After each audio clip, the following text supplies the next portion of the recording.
नमस्कार विद्यार्थी मित्रांनो, मी प्रदीप अवचर तुमचं सर्वांचं स्वागत करतो।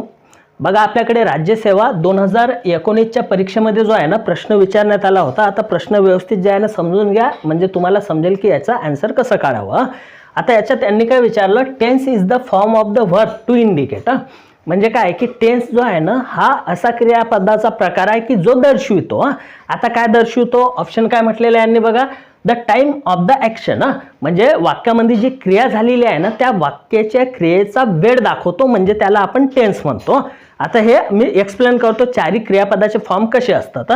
2 नंबरचं काय, द कंटिन्युअन्स ऑफ द ॲक्शन। म्हणजे जे क्रिया झाली ना त्या क्रिया चालू आहे की बंद आहे की केव्हा सुरू झाली केव्हा संपेल हे सांगण्याचं काम जे आहे ना क्रियापदाचं हे करते किंवा टेन्स सांगते, म्हणजे हे असं म्हटलेलं आहे। आणि the completeness of the action, म्हणजे जे क्रिया चालू आहे ना ते पूर्ण आहे की अपूर्ण आहे किंवा पूर्ण झालेली आहे का हे दाखवण्याचं काम पण काय करते, हे क्रियापद करते आणि ते टेन्समध्ये सांगितले जाते। आता सर्वात पहिले जे आहे ना क्रियापद बघा कुठले कुठले असतात। क्रियापदाचं फॉर्म V1 असते, V2 असते, V3 असते आणि नंतर काय V4।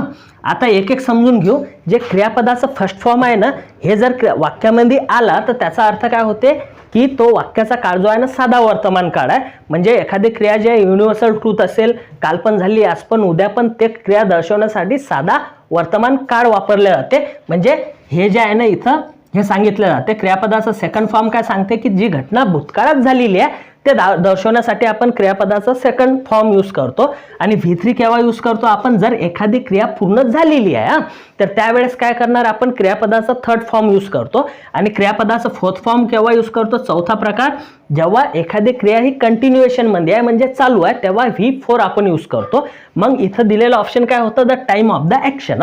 म्हणजे वाक्यातली क्रिया हे केव्हा झाली तो टाइम दाखवते। म्हणजे हे वाक्य बरोबर आहे की नाही, कारण की चारी प्रकार जे आहे ना वेळ सांगतात। म्हणजे पहिलं ऑप्शन आपलं फॉलो करते।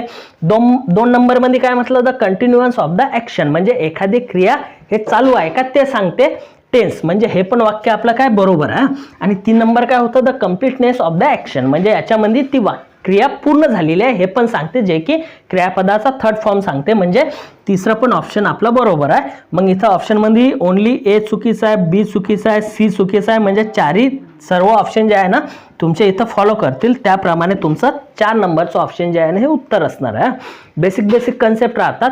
प्रश्न थोडे फिरून उलटून पालटून विचारले जातात। फक्त आपण जे आहे आपलं नॉलेज म्हणजे योग्य प्रकारे यूज करून जे आहे ना आन्सर काढू शकतो। जेवढे विद्यार्थ्यांना शॉर्ट ट्रिक शिकायचे आहेत त्यांनी सर्वांनी चॅनलला सबस्क्राईब करा। व्हिडिओ आवडला तर लाईक करा, मित्रांना शेअर करून त्यांना सांगा। सर्वांचे खूप खूप धन्यवाद माझा व्हिडिओ बघितल्याबद्दल।